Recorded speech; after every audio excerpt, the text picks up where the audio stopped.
Saya ingin ingatkan dulu sebelum kita lanjutkan pertemuan dan pembahasan sesi kali ini, bahwa Imam Al-Bukhari menempatkan bakti pada orang tua sebagai urutan adab pertama, seakan memberikan kesan kepada kita bahwa itu pondasi adab bagi setiap muslim, insan yang beriman pada Allah Subhanahu wa taala.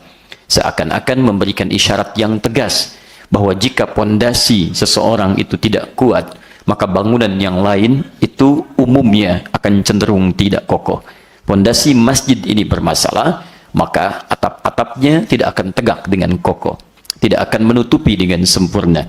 Demikian, Anda punya adab yang baik dengan tetangga, berteman dengan baik sebagai karyawan dengan kawan, punya teman-teman yang baik di kampus, tapi pondasi adab Anda di rumah dengan orang tua tidak mulia, maka tidak ada artinya pertemanan Anda dengan kawan-kawan dan lainnya.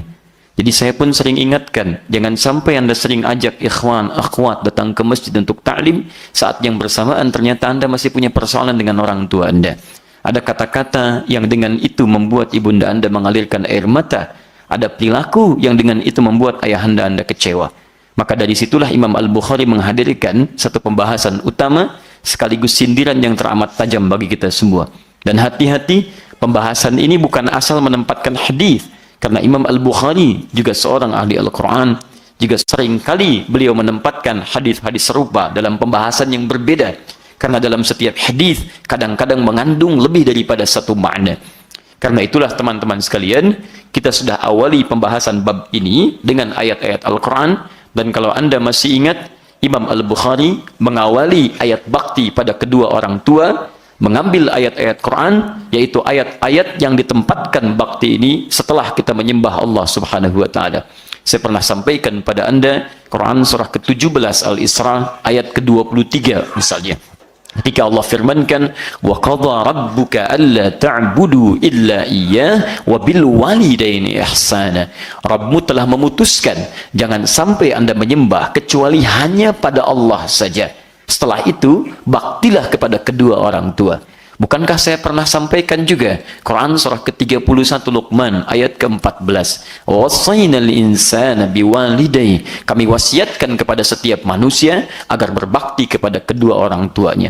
Bukankah saya pernah tegaskan di Quran surah ke-46 ayat ke-15, wassaynal insana biwalidayhi ihsana, kami wasiatkan kepada setiap manusia untuk berbakti dengan sempurna, ihsan kepada kedua orang tuanya. Imam Al-Bukhari menempatkan ayat-ayat tadi, mengawali hadis-hadis beliau, seakan ingin menegaskan bahwa posisi adab pada orang tua itu sangat diangkat oleh Allah Subhanahu wa taala, sehingga diletakkan setelah pengabdian dan penyembahan pada Allah Subhanahu wa taala. Bahkan nanti dalam hadis-hadis yang akan kita bahas dalam pertemuan-pertemuan ke depan, bahkan ridha Allah itu selalu terkait nanti salah satunya dengan ridha kedua orang tua. Karena itu saya berikan pesan kepada Anda, kalau Anda punya persoalan dengan ridha Allah Subhanahu wa taala dalam rumah tangga Anda, dalam pekerjaan Anda, dalam kehidupan sosial Anda, ridha ini terkait dengan kemudahan beraktivitas, terkait kenyamanan beraktivitas. Anda hebat posisi di pekerjaannya, kedudukan tinggi, harta melimpah. Mungkin boleh jadi semua itu menjadikan status Anda tinggi di hadapan manusia. Tapi boleh jadi saat di rumah ada ketenangan tidak didapatkan, ada persoalan tidak diselesaikan. Kalau itu tidak selesai dengan kedudukan, tidak tuntas dengan harta benda, coba dicek. Mungkin yang masalah adalah ridha Allah belum melekat pada kehidupan rumah tangga Anda. Di mana diraihnya? Salah satunya dalam hadis yang kemarin kita pernah cek, barangkali ada persoalan dengan kedua orang tua yang belum tuntas di situ. Mari kita sambungkan setelah selesai membahas tentang ibu, kita akan berlanjut kepada para ayah. Bismillahirrahmanirrahim. Babu birril ab. Bab birril ab. Bab berbuat baik kepada ayah. Ingat baik-baik, di dalam Al-Quran ataupun hadis juga istilah-istilah yang diungkapkan oleh para ulama itu selalu memilih diksi yang sesuai dengan konteks perbincangan. Anda bisa temukan bab birril ab, bab berbuat baik kepada ayah. Saya sering sampaikan pada Anda, baik itu bisa banyak. Di Quran bisa banyak sekali. ada 5 kalimat baik, tapi menariknya ketika kemudian kalimat itu dipilih untuk pilihan menampilkan baktinya, bukan sifat baiknya, maka Quran, hadis dan istilah ulama kemudian memindahkan pada kata lain. Di Quran baik itu disebutkan dengan 5. Saya pernah sampaikan pada Anda kalau masih ingat, satu thayyib, menunjuk pada kebaikan fisik pada umumnya. Quran surah kedua ayat 168, paling kanan sebelah bawah, ya ayyuhan nasu kulu mimma fil ardi halalan thayyiba. Hai manusia, silahkan makan, dapati, bekerja, dapati hal yang bisa Anda jadikan sebagai konsumsi kehidupan, makan, tapi ingat dengan cara yang halal. Kalau sudah dapat yang halal, gunakan untuk mencari yang baik-baik, yang dibutuhkan. Jadi tidak semua makanan harus Anda makan. Nggak semua yang diinginkan dikonsumsi. Mana yang bisa membuat tubuh Anda baik, fisik Anda sehat. Jadi demikian Quran meminta kita. Ini indah kalau Anda praktekkan, sehat tubuh kita. Makanya banyak hadis Nabi mengatakan al-mu'minul qawiyyu, orang mukmin yang kuat itu lebih dicintai ahabbu ilallahi, di sisi Allah Subhanahu wa taala, minal mu'minid dhaif, daripada seorang mukmin yang lemah. Di antara membangun kekuatan mukmin itu secara fisik, mencari makanan yang menyehatkan. Teorinya dikembangkan lewat penelitian, disampaikan kemudian lewat pengajaran, dipraktekkan dalam konsumsi. Siapa yang punya itu? Kita dalam Quran. Dicari yang kita butuhkan, namanya thayyib, thayyib fisik yang kuat. Jadi orang Arab bertanya, kaifa haluk, apa kabar? Alhamdulillah thayyib, saya sehat, kuat fisiknya. Tapi kan saya selalu katakan, kadang-kadang yang sehat, yang kuat itu tidak selalu beriringan dengan sifat yang baik. Fisiknya sih sehat, badannya kuat, tapi apakah setiap yang sehat dan kuat pikirannya baik? Belum tentu. Banyak orang badannya tegap, kemudian kuat, tapi perilakunya tidak menyenangkan, sifatnya kurang baik. Kan pernah saya sampaikan di sini, ada orang namanya Bang Thayyib, sehat kuat, 2 kali puasa, 2 kali lebaran, nggak pulang-pulang dia. Itu kan persoalan juga.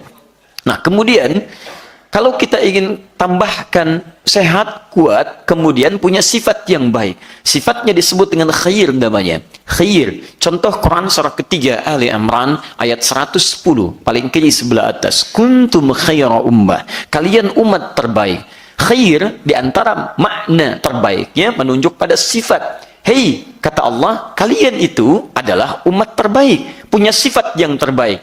Jadi ketika jahiliyah sifatnya kurang baik, turun Al-Quran, diajarkan oleh Nabi lewat hadis, dilakukan dalam kehidupan menjadi sunnah. Begitu Al-Quran dan sunnah hadir di kemasyarakatan jahiliyah, lihat, di komunitas jahiliyah, yang paling buruk berubah jadi sifat paling baik.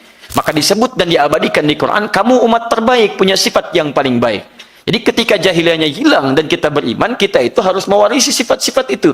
Jadi kalau ada orang jujur, kita mesti lebih jujur. Jangan sampai yang tidak beriman jujur, yang beriman jauh di bawah kejujuran itu. Itu bukan sifat kita. Jadi kalau Anda mengaku beriman, Anda harus lebih daripada yang lain sifat kebaikannya. Kalau ada orang rendah hati, kita lebih daripada itu. Kalau ada orang sabar, kita lebih daripada itu. Jangan sampai mengaku beriman, tapi sifat kebaikan kita jauh di bawah yang tidak beriman. Ada yang salah dengan iman kita di situ. Paham ya? Jadi ingat baik-baik membaca Quran. Kadang-kadang setiap diksinya memberikan makna yang berbeda. Kemudian itu baru sifat. Kalau cuma dimiliki, setiap orang berpeluang punya sifatnya. Bagaimana ketika sifat itu diaktualisasikan dalam bentuk sikap? Maka berubah kalimatnya dari sifat jadi sikap. Dari khair jadi ma'ruf namanya. Ma'ruf menjadi sikap. Kadang-kadang dalam Al-Quran, khair dan ma'ruf disatukan untuk menunjukkan persandingan. Jangan cuma jadi sifat, aktualisasikan dalam bentuk sikap. Contoh Quran surah ketiga Ali Imran ayat 104, paling kanan di pertengahan. Wal takum minkum ummatun yad'una ilal khair wa ya'muruna bil ma'ruf. Ayo cepat bikin komunitas. Ayo bikin komunitas. Dirikan teman-teman perkumpulan yang konsentrasinya saling mengajak pada sifat-sifat baik, dan dipraktekkanlah sifat baik itu dengan memerintahkan pada kebaikan. Jadi jangan cuma jadi sifat, ayo jujur, praktekkan kejujuran itu. Jangan cuma jadi semboyan dan jadi simbol dalam kehidupan. Ayo jujur dalam bekerja. Ayo kerjanya jujur enggak?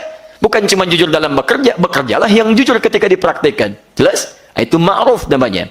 Nah, apakah kemudian setiap manusia bisa berbuat ma'ruf? Bisa. Buktinya apa? Bahkan ada orang yang tidak beriman pun bisa berbuat baik. Ada orang beriman yang jujur. Apakah setiap orang yang beriman saja yang jujur? Tidak. Pernah nggak dapatin non-muslim yang jujur? Ada. Ada orang tidak beriman pun yang jujur. Ada orang yang tidak beriman gak mau korupsi. Tapi pertanyaannya, apakah semua kejujuran dan sikap baik itu dikerjakan karena Allah atau karena tuntutan pekerjaannya? Atau karena tuntutan dunianya? Atau karena tuntutan pendidikannya? Beda. Maka Allah turunkan perbedaan pada sifat yang keempat, yaitu setiap kebaikan yang saat dikerjakan diniatkan karena Allah Subhanahu wa taala.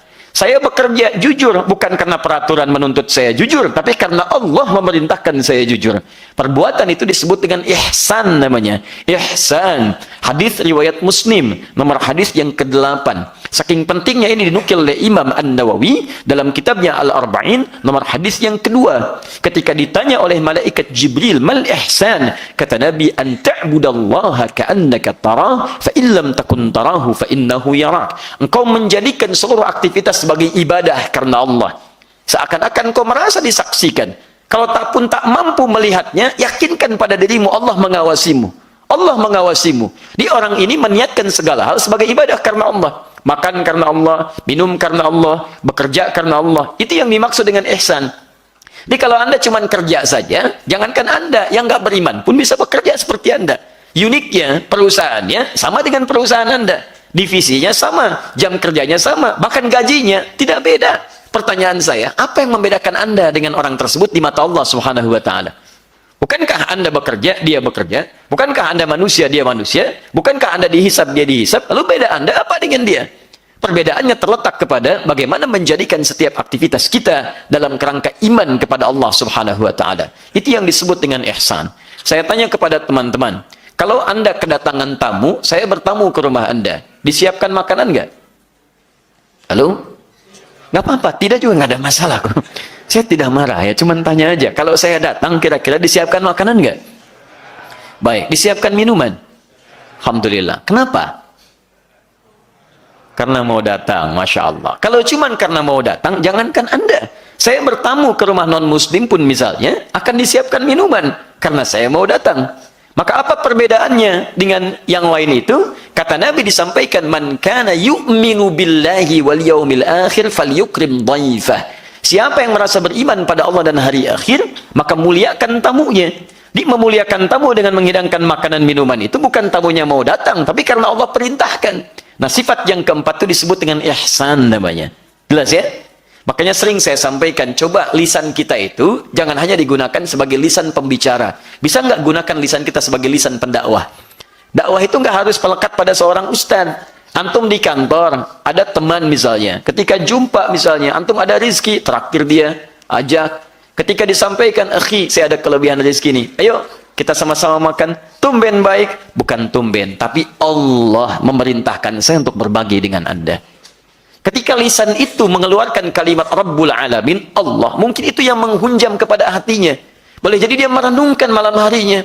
Oh, orang beriman tuh begitu ya. Tuhannya meminta dia berbuat baik. Besoknya Anda ditanya lagi, "Akhi, teman, Allah sudah perintahkan nggak neraktir hari ini?" Bisa gitu kan? Nggak apa-apa, karena dia belum tahu. Maka kita siapkan lagi, siapkan lagi. Itulah lisan pendakwah. Anda misalnya punya tetangga, Anda nyapu, kenapa nggak sebagian sampahnya diambil? "Bu, jangan, nggak apa-apa." Nggak apa-apa kok, Nabi memerintahkan saya untuk sama-sama berbagi dalam kehidupan. Indah kalimat itu. Itulah kalimat lisan pendakwah. Bukan hanya lisan pembicara. Kalau cuma bicara, Masya Allah, jangankan kita. Yang tidak beriman, bisa. Beo bisa ikutan. Ya, jadi beda lisan beo dengan lisan kita, maka kita bedakan dengan lisan keimanan pada Allah Subhanahu wa taala. Jelas sampai sini? Baik, belum selesai. Ini baru satu kalimat ya. Belum ketemu nih kalimatnya. Jika Anda gabungkan fisik yang sehat, tayyib, pikiran yang baik, khair, sifat, jadi sikap yang mulia, ma'ruf, dikerjakan karena Allah, ihsan, gabungkan keempatnya, maka empat kata-kata itu, empat istilah itu berubah nanti jadi satu kalimat disebut dengan salih namanya. Salih. Perempuannya salihah yang menggabungkan empat hal tadi. Fisiknya sehat, pikirannya baik, tindakannya mulia dan dikerjakan karena Allah. Salih. Dan inilah yang melekat pada fitrah setiap orang tua. Silakan cek, siapapun orang tuanya, pasti dia menginginkan saat dalam kandungan bahkan berdoa supaya anak jadi anak yang saleh. Itu fitrah. Quran surah 7 misalnya, Al-A'raf ayat 189. Perhatikan kalimatnya. Falamma taghasyaha hamalat hamlan khafifa famarrat bih. Falamma athqalat da'awallaha rabbahuma la in ataitana salihah lanakunanna minasyakirin. Ketika suami istri itu mulai bercampur, istrinya mulai mengandung, kali kandungan lemah sampai kandungan berat. Setelah itu kemudian di ujung dekat-dekat masa persalinan, mulailah keduanya berdoa, ya Allah, sekiranya engkau anugerahkan pada kami anak yang soleh. Silakan cek, bukankah bapak ketika bermohon anak ingin jadi anak yang soleh? Ibu meminta anak jadi anak yang soleh. Kalau perempuan minta solehah, saya belum pernah ada seorang ibu, misalnya, saya saksikan menangis, atau seorang ayah khusyuk memohon, ya Allah, mohon jadikan anak saya anak yang thayyib. Nggak ada. Anak yang khair, belum dengar. Anak yang ihsan, belum. Ibunya berkata, ya Allah, jadikan anak saya anak ihsan. Kata bapaknya, enak aja, bapaknya Asep, misalnya kan. Tidak. Tapi ketika disebut saleh, semua orang sepakat. Jelas ya? Nah, sekarang, ternyata ketika menjadi bakti pada orang tua, 5 kata itu tidak dipilih.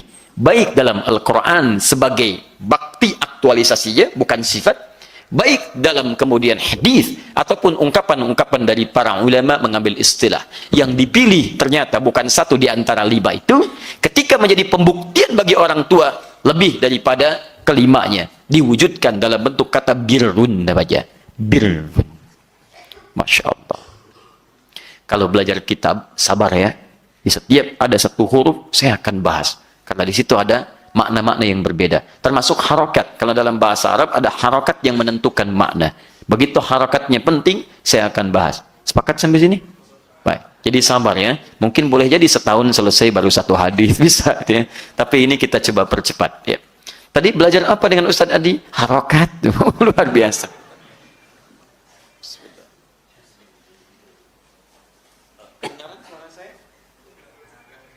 Saya jawab ya. Luar biasa. Baru ya. Alhamdulillah. Tidak kedengaran tapi bisa jawab. Bismillah. Kelihatan? Itu normal ya. Bismillah. Birrun. Baik ya. Kalau orang pulang dari Mekah, kemudian juga ke Madinah di musim haji, kemudian dia pulang, diharapkan hajinya menjadi haji apa? Mabrur. Saya tuliskan di sini turunannya, mabrur. Dari kata birrun. Mabrur. Apa itu haji mabrur? Kita cepat saja, sebentar lagi masuk Isya. Kalau tidak tahu katakan apa? Itu paling gampang. Wallahu a'lam. Apa itu haji mabrur? Masya Allah. Haji wallahu a'lam. Luar biasa. Sini, mabrur asal katanya dari kata birrun. Oke? Sekarang fokus, lihat sini. Kadang ini selalu sering diungkapkan tapi jarang dipahami dengan baik. Birrun asalnya adalah usaha untuk melepaskan yang kotor sehingga muncul yang baik. Usaha untuk melepaskan yang kotor sehingga muncul yang baiknya. Contoh, ada noda melekat di pakaian. Kemudian saya bersihkan nodanya sehingga tanggal kotoran itu dari pakaian saya. Ketika yang kotornya hilang, tersisa yang baiknya, itu disebut dengan birrun namanya. Paham? Baik. Misal kedua, di sini fokus, ini ada kotoran tinta. Kemudian saya hapuskan seperti ini. Ketika saya hapus, tinggal misalnya yang bersihnya, hilang kotornya, maka itu yang disebut dengan birrun namanya. Bagaimana cara membersihkannya? Tiada batasan. Mau dihapus, silahkan. Mau dilempar, silahkan. Mau disobek, silahkan. Yang penting bagaimana caranya itu hilang dari dalam diri kita. Jelas? Orang haji, dia berangkat kemudian ke Mekah misal. Saat haji, diminta oleh Allah salah satunya untuk melepaskan sifat-sifat buruk dia yang mungkin dibawa menjadi kebiasaan saat akan menunaikan ibadah haji. Misal, ada kebiasaan suka mengeluarkan kata-kata kotor. Rafath itu kata-kata kotor. Kadang ada kebiasaan menyimpang. Kebiasaan menyimpang itu di sekujur tubuh dulu. Mata itu fungsinya melihat yang baik. Ketika melihat yang tidak baik, namanya mata sedang menyimpang. Jangan bayangkan yang tinggi-tinggi dulu, karena fungsi mata melihat yang baik-baik. Saya sering katakan Quran surah 24 ayat 30 untuk laki-laki, ayat 31 untuk perempuan. Jadi mata itu hanya boleh melihat yang baik. Ketika digunakan pada yang tidak baik berarti menyimpang.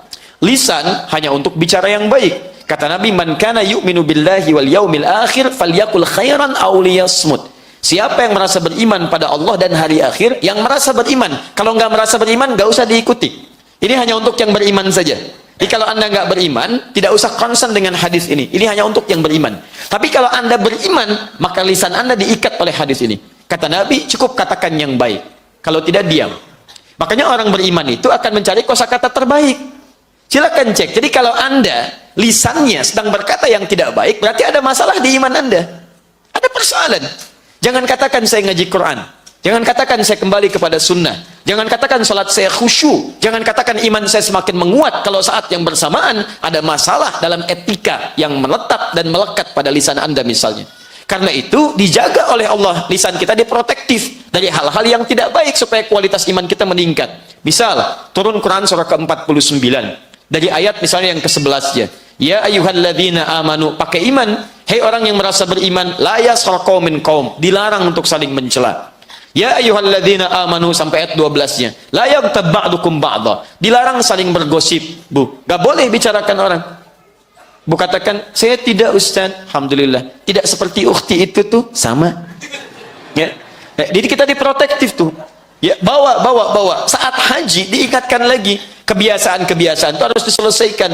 Penyimpangan disebut dengan fusuk, penyimpangan tangan. Pakai yang baik-baik, makanya turun ayat wailul lil mutaffifin, celaka yang curang dengan tangannya saat bisnis. As-sariqu was-sariqatu faqtu aydiyahuma. Hei, para pencuri, daripada tangan dipakai mencuri, lebih baik potong aja. Saya enggak ridha kata Allah. Sampai ke ujung kaki. Quran surah ke-25 ayat 63. Wa ibadur rahmanil ladzina yamshuna 'alal ardi hauna. Quran surah 31 ayat ke-18. Wala tamshi fil ardi maraha. Jangan jalan dengan sombong. Kaki jangan pakai sombong, pakai dengan tawadhu.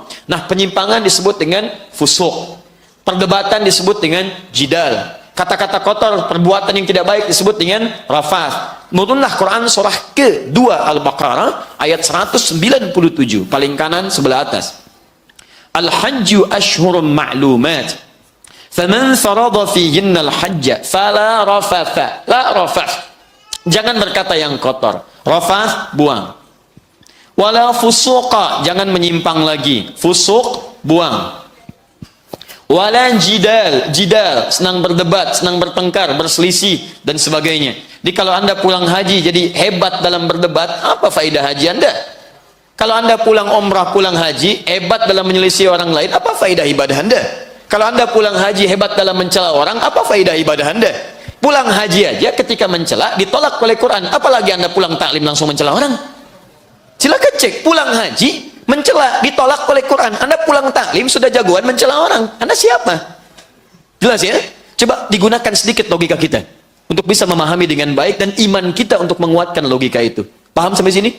Nanti kalau dalam bab iman, imam meyakini logika dipakai menguatkan, tapi kadang-kadang dalam memahami ayat ada pendekatan logika yang bisa menguatkan keimanan kita. Paham sampai sini? Nah, sekarang lihat sini, ketika anda datang kepada haji, maka anda berevaluasi diri dulu. Apa penyakit saya yang dibawa saat ke sana? Coba cek, jangan malu-malu. Makanya anda kenali diri anda, kenali sifat. Mengenal disebut dengan arafah. Sifat pengenalannya disebut dengan arafah. Dijamakan jadi arafat. Tempatnya disebut dengan arafah. Arafah. Di situ anda melakukan apa saat haji? Apa? Wukuf. Apa itu wukuf? Bukan diam. Ingat, bukan sekedar diam, bukan merenung. Apa? Bukan tafakkur. Wallahu a'lam, bukan wallahu a'lam juga. Ada maknanya. Wukuf bukan diam. Diam itu banyak dalam bahasa Arab. Uskut diam, usmut diam, sukun diam, tenang. Tapi wukuf bukan sekedar diam. Diam berkontemplasi. Diam mengoreksi diri. Diam menilai diri kita. Diam untuk merenungkan keadaan diri kita. Diam untuk mengenal siapa kita. Makanya bukan cuma diam. Saya tuh sering sarankan saat akan haji kita suka buka manasik terbuka. Teman-teman sebelum berangkat, anda cek dulu diri anda. Bagaimana keadaan anda sampai saat ini? Tanyakan pada ibu dan ayah anda. Tanyakan pada pasangan hidup anda, keluarga anda. Apa kekurangan anda selama ini? Barangkali anda sering bercermin di kaca, tapi nggak pernah bercermin sikap pada orang sekitaran anda. Sehingga tidak ketahuan apa kekurangan kita. Karena itu ketika Anda tanyakan, dah catat. Ini kekurangan saya. Rafathnya, kadang-kadang saya sering misalnya iseng berkata yang kurang baik pada orang lain. Tuliskan. 1. Fusuk, saya sering menyimpang. Mata saya masih sering melihat yang tidak baik. Sehingga melihat yang baik-baik agak kurang nyambung. Ingat, sesuatu selalu punya lawannya. Lawannya kita dominan padanya, maka yang pasangannya tidak akan melekat pada diri kita. Baik, lawannya tidak baik. Kalau Anda seringkali bergaul dengan yang tidak baik, pada yang baik Anda akan alergi. Anda melihat yang baik-baik, lihat Quran, lihat orang ke masjid. Begitu lihat orang mabuk, Anda akan anti. Begitu melihat orang tawuran, Anda akan anti. Tapi kalau kebiasaan seseorang melihat yang mabuk, melihat yang kotor-kotor, maka lihat masjid jadi aneh. Mau kemana? Ke masjid. Tumben. Tumben. Karena seringkali lisannya dipakai pada yang tidak baik, sehingga jadi nggak nyambung. Silakan, ketersambungan itu akan selalu dengan pasangannya, selalu nyambung. Silakan cek kalau Anda tidak percaya. Maaf, yang mabuk akan ketemu mabuk lagi, sapaan di situ. Yang soleh ketemu soleh lagi. Apakah kemudian orang mabuk ketemu dengan orang soleh akan ucapkan salam? Jarang-jarang. Jarang. Paling-paling mabuk ketemu mabuk. Anda ya, belum tentu Anda kenal siapapun yang jalan di sini. Silakan cek. Begitu satu pakai koko, Anda pakai gamis, begitu lewat, Assalamualaikum. Waalaikumsalam. Jarang satu pakai gamis, satu bawa botol, Assalamualaikum. Jarang. Ya lewat aja biasa. Paling-paling mencela. Yang satu mencela yang bawa botol, ya Allah berikan hidayah padanya, masih mabuk. Yang satu mencela juga. Masih soleh begini. Barang aja begitu. Jadi kalau Anda dicela oleh orang baik, artinya pada diri Anda ada keburukan yang Allah ingin tampakkan supaya diperbaiki. Tapi kalau Anda dicela oleh orang buruk, Anda jangan marah. Artinya Allah sedang memberikan berita gembira pada diri Anda. Ada kebaikan dalam diri Anda yang diakui oleh orang lain. Jangan usah marah. Mencela yang tercela, buang-buang energi. Bangga pada yang tidak ada, nggak ada kerjaan. Karena itu kembalikan ke sini. Agak dalam itu bahasanya. Bikin status. Ini jidal, suka berdebat. Buang. Ketika Anda buang, Anda akui saat Arafah. Akui, coret. Makanya seringkali itu yang menggelincirkan kita dalam kehidupan. Mohon maaf, karena perkataan kita tergelincir. Jauh dari orang lain, jauh dari rahmat Allah. Orang lain datang ke pengajian, berkerumun. Anda datang, kok bisa bubar pertemuan itu? Baik, apa yang terjadi setelah itu? Yang terjadi kita mesti perbaiki. Apa yang menggelincirkan? Seringkali izdalaf, pergi ke Muzdalifah, bawa batu, lontari saat jumrah. Lontar. Ini dilontar. Begitu yang kotor ini hilang, yang tersisa cuman birunnya yang baik-baik. Birun yang baik. Makanya ketika yang hilang yang kotornya, yang baik ada, Anda lekatkan pada diri Anda. Begitu yang birun melekat pada diri Anda, sesuatu yang melekat dipakai berubah bentuknya kemudian jadi isim maf'ul, pakai jadi mabrur. Mabrur itu artinya kebaikan yang sudah melekat pada pribadi seseorang. Jadi begitu pulang dari haji sudah berubah jadi baik. Fusuknya tinggal di sana, sudah dilempar, lempar. Sudah selesai. Maaf, yang jidal lempar. Rafas lempar. Begitu dilempar tinggalkan, selesai. Balik kita kemudian ke tanah air, ke Indonesia, macam-macam, kembali membawanya yang ini. Birun dibawa melekat pada diri kita. Makanya jadi mabrur. Disebutlah haji mabrur. Haji yang bisa menanggalkan perilaku negatif sebelum haji dan saat pulang membawa yang positif. Di haji mabrur itu bukan haji yang diterima. Kalau diterima makbul namanya.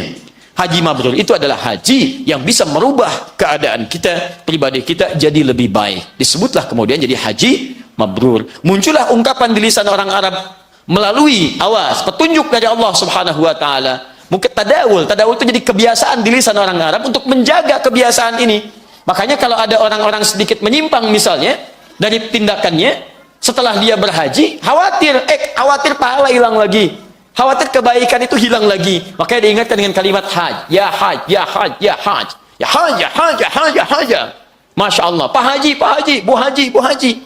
Nah, gelar itu ketika diterjemahkan ke dalam bahasa Indonesia, kalimat tadi sesungguhnya bukan gelar. Bukan, tapi peringatan. Ya haj. Anda misalnya ke terminal, tiba-tiba koper belum datang, keluar lagi kalimat yang kotor. Mana koper saya nih? Ya haj. Pak, Bapak baru haji. Jangan lagi Anda kemudian hadirkan kata-kata kotor setelah Anda tanggalkan saat di jamarat itu. Buang itu semua. Itu dijaga. Jadi kalimat haji itu bukan gelar. Kan pernah saya praktekkan di sini. Begitu jalan, Doni, jalan. Pak Haji Doni, yes. Nah, balik ya. Jadi kalau dalam ibadah ada gelar, tentunya orang akan punya banyak gelar. Begitu pulang dari sini, dia gelarnya SHI. Masya Allah. Salat haji infak. Sekarang ini belum kita bahas nih. Belum kita bahas. Kenapa kemudian kalimat birrun dilekatkan pada bakti orang tua? Dalam sekali maknanya. Seakan-akan kalau Anda ingin berbakti pada orang tua, Anda mesti tepikan dengan cara-cara yang kotor. Tampilkan semua yang terbaik yang bisa kita berikan. Sekalipun dalam hal Anda nanti berbakti kepadanya, mungkin dalam suasana yang kurang menyenangkan. Misal, mohon maaf, Anda sedang capek-capeknya, tiba-tiba ibu Anda datang. Adik! Iya mah, beli terasi. Diminta beli terasi dalam keadaan yang capek. Bagaimana kemudian respon Anda? Kalimatnya menggunakan birrun. Maka Anda tanggalkan segala bentuk respon yang tidak baik. Apakah melalui kalimat, apakah melalui gestur dan sebagainya. Maka kata Quran, kembali ke Quran surah ke-17 tadi, ayat 23 sampai dengan 24-nya. Wala taqul lahuma uff. Jangan katakan yang nggak boleh berarti nggak apa-apa. Kan yang nggak boleh tidak. Di situ bukan hanya sekedar kata-kata, tapi gestur yang tidak menyenangkan. Jadi maksudnya kenapa menggunakan kalimat birrun? Karena boleh jadi dalam aplikasi bakti pada orang tua itu ada kondisi-kondisi yang menuntut kita pada saat itu keadaan kita sedang tidak menyenangkan. Entah itu capek, entah itu banyak pekerjaan, entah itu banyak pikiran, entah itu macam-macam. Tapi ketika Anda diminta bakti pada orang tua, tampilkan yang terbaik dan tampakkan yang indah-indah seakan perasaan itu tidak ada pada diri Anda pada saat itu. Paham ya? Walaupun sedang kesel, uang belum ada, tidak menghalangi Anda untuk tersenyum kepada ayah dan ibu Anda. Jelas ya? Dalam sekali. Cuman satu huruf itu. Dan satu kalimat. Birrun. Tapi prakteknya tidak mudah. Tidak mudah prakteknya. Dan nanti ayat-ayatnya akan banyak di Quran. Ya. Nah sekarang, birrul ab. Berbakti kepada ayah. Kemarin sudah saya bahas tentang ibu. Sekarang ayah. Dan kalimatnya menggunakan birrun. Seorang anak yang baik, anak yang beriman kepada Allah subhanahu wa ta'ala selaku Rabbnya, anak yang ingin menaati sunnah Rasulnya, maka dia akan berusaha memperlakukan ayahnya dalam bakti yang terbaik, sekalipun mungkin dalam kondisi yang tidak menyenangkan saat ia alami pada saat itu. Seakan-akan Imam Al-Bukhari memberikan pandangan pada kita, hei, tingkatkan baktimu. Bab pembahasan bakti kepada ayah dengan bakti yang sepenuhnya, dengan tampilan yang paripurna, sekalipun dalam suasana yang tidak biasa. Paham? Kalau di terjemahan, kita mungkin belum temukan sampai ke makna itu. Itulah agak keunikan dalam bahasa Arab. Kadang-kadang satu kata, itu maknanya bisa banyak. Ain, apa artinya ain? Ain, ainun, apa artinya? Mata. Masya Allah. Kalau mata-mata, ayo ain-ain. Luar biasa.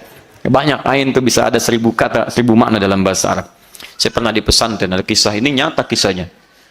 Ayo, adik-adik, kamu tidur, apa bahasa Arabnya? Tanam, Ustaz. Kamu tidur-tiduran, tanam-tanaman. Sama kayak tadi. Ain, mata. Mata-mata, ain-ain. Luar biasa. Kita baca hadisnya ya. Sudah masuk waktu Isya? Belum. Kita ada berapa menit lagi? 3 menit ya. Pemirsa, kita memiliki 3 menit untuk membacakan dulu hadisnya supaya agak tersambungan dalam bahasan kita. Kita belum masuk hadis ya, baru sekarang. Bismillahirrahmanirrahim. Hadisnya sahih. حدثنا سليمان بن حرب قال حدثنا وهيب بن خالد عن ابن شبرمة قال سمعت أبا زرعة عن أبي هريرة رضي الله تعالى عنه. Saya langsung ke sanad yang terakhir. Hadis ini diterima sanadnya dari sahabat Abu Hurairah radhiyallahu taala anhu. Saya sudah pernah jelaskan siapa Abu Hurairah, jadi tidak perlu saya ulang kembali. Dan saya sudah pernah jelaskan keteladanannya, Anda tinggal melihat kembali pada tayangan yang lalu. Apa hadisnya? Qala, disampaikan oleh beliau, qila, pernah dikatakan pada Rasulullah sallallahu alaihi wasallam, ya Rasulullah sallallahu alaihi wasallam, man abara. Ya Rasulullah sallallahu alaihi wasallam, man abara. Saya pernah bahas yang ini, jika ada seorang yang mesti saya perlakukan dengan baik sampai saya memberikan dedikasi tertinggi dalam suasana apapun, siapa orang itu? Kalau bahasa singkatnya, man abar, pada siapa saya mesti berbuat baik dengan sempurna? Qala ummak, menjawab Nabi sallallahu alaihi wasallam, ibumu. Qala thumma man, kemudian siapa? Qala ummak, ibumu. Qala thumma man, kemudian siapa? Qala ummak, ibumu. Qala thumma man, kemudian siapa? Qala abak, yaitu bapakmu. Bapakmu, bapakmu. Di syahid atau pembahasan di hadis ini, bagaimana dalil tentang bakti kepada ayah? ditunjukkan oleh Imam Al-Bukhari, bakti terbaik kepada ayah bukan hanya ibu, yaitu disebutkan lewat hadis Nabi sallallahu alaihi wasallam pada hadis yang kelima ini. Di hadis tersebut diminta kita berbakti kepada ayah. Thumma aba. Persoalannya adalah, Ustaz, kenapa pada ayah hanya disebutkan satu kali, sedangkan ibu sudah kita bahas disebut 3 kali, dan 3 kali sudah kita bahas dalam pertemuan yang lalu, tapi ayah kenapa kemudian disebutkan 1 kali di sini? Itu masalah pertama. Masalah kedua, bagaimana caranya berbakti kepada ayah dengan sempurna? Dan masalah yang ketiga, kenapa banyak para ayah sekarang yang tidak mendapatkan bakti dari anaknya? Apa salahnya? Itu persoalannya. Padahal ayah sudah merasa memberikan yang terbaik, tapi kenapa tidak mendapatkan respon dari anaknya? Seperti apa kemudian solusi didapatkan dari Al-Quran? 3 persoalan ini, insya Allah kita akan uraikan setelah menunaikan salat Isya berjamaah. Dan semoga Allah memberikan kemudahan dalam paparan kita dan meluruskan segala khilaf sehingga mendapatkan manfaat, dan dengan itu semoga Allah meridai kita semua. Subhanakallahumma wa bihamdika asyhadu an la ilaha illa anta astaghfiruka wa atubu ilaik. Assalamualaikum warahmatullahi wabarakatuh.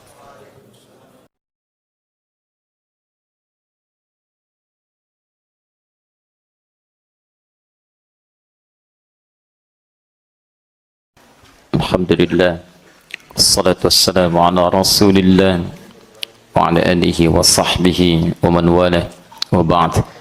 Fa ya ibadallah, usi nafsi wa iyyakum bitaqwallahi faqad fazal muttaqun, fala tamutunna illa wa antum muslimun.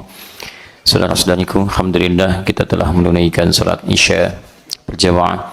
Semoga salat kita diterima oleh Allah Subhanahu wa taala.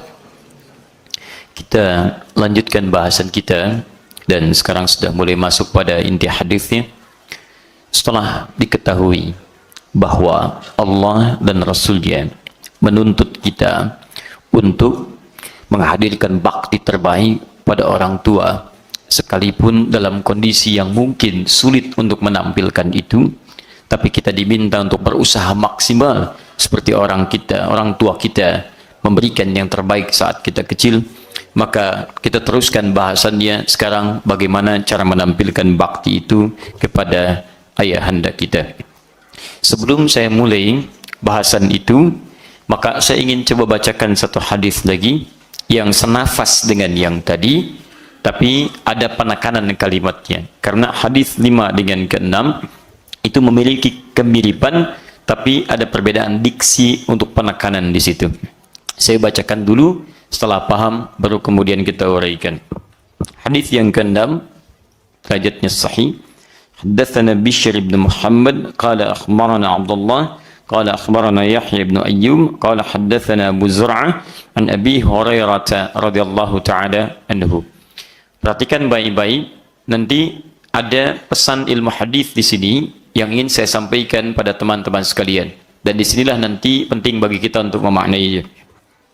Ata rajulun Nabiyallahi sallallahu alaihi wasallam. Datang seorang lelaki kepada Nabi sallallahu alaihi wasallam, faqala, lantas ia bertanya. Apa pertanyaannya? Ma ta'muruni? Ya Rasulullah, apa yang kau perintahkan pada saya? Bahasa bebasnya, perintahkan saya dengan sesuatu. Kemudian qala, Nabi menjawab, birra ummak, berbuat baiklah dengan maksimal pada ibumu. Thumma dia mengulang kalimatnya lagi, perintahkan lagi. Qala birra ummak, berbuat baik dengan maksimal pada ibumu. Thumma dia mengulang lagi, perintahkan lagi ya Rasulullah. Qala birra ummak, Nabi mengulang kalimat yang sama. Perhatikan baik-baik, maksimalkan baktimu pada ibundamu. Thumma rabi'ah, dia berkata yang keempat, dia ulang lagi. Ya Rasulullah, perintahkan lagi apa? Faqala, maka Nabi kemudian menutup pertanyaan itu dengan menjawab birra abak, maksimalkan baktimu kepada ayahandamu. Teman-teman, fokus baik-baik. 2 hadis ini diriwayatkan oleh sahabat yang sama, Abu Hurairah radhiyallahu taala anhu. Dari beliau kemudian diterima oleh seorang juga bernama Abu Zur'ah. Dari sini kemudian meruntun dengan orang-orang yang sampai kepada kita, boleh jadi dengan tokoh-tokoh yang berbeda. Esensinya sama, sampaikan bakti kepada kedua orang tua. Nah, saya ingin sampaikan begini. Kadang-kadang dalam satu peristiwa, misal paling gampang saat saya ceramah seperti ini, yang hadirkan bukan 1-2 orang. Info yang saya sampaikan substansinya sama, kalimatnya satu, Tapi boleh jadi ketika Anda sampaikan pada orang lain, bisa jadi ungkapannya berbeda, walaupun maksudnya sama. Paham maksud yang saya sampaikan? Misal, saya katakan misalnya, besok hari Sabtu, saya akan ceramah di Masjid An-Nur Tanah Kusir, dimulai jam 8 pagi. Bisa diulang? Bismillah. Ya. Lupa Ustaz. Bismillah. Besok Sabtu jam 8 pagi saya akan mengisi ceramah di Tanah Kusir. Baik. Sudah, nggak apa-apa. Silakan. Antum? Besok hari Sabtu jam 8 pagi saya akan isi ceramah di Masjid An-Nur Tanah Kusir. Baik. Saya nggak jadi ya. Antum yang ngisi besok. Alhamdulillah. Baik. Kamera tolong disorot wajahnya. Beliau besok yang akan mengisi ya. Alhamdulillah. Saya bisa cuti besok. Baik. Antum satu lagi. Bismillah.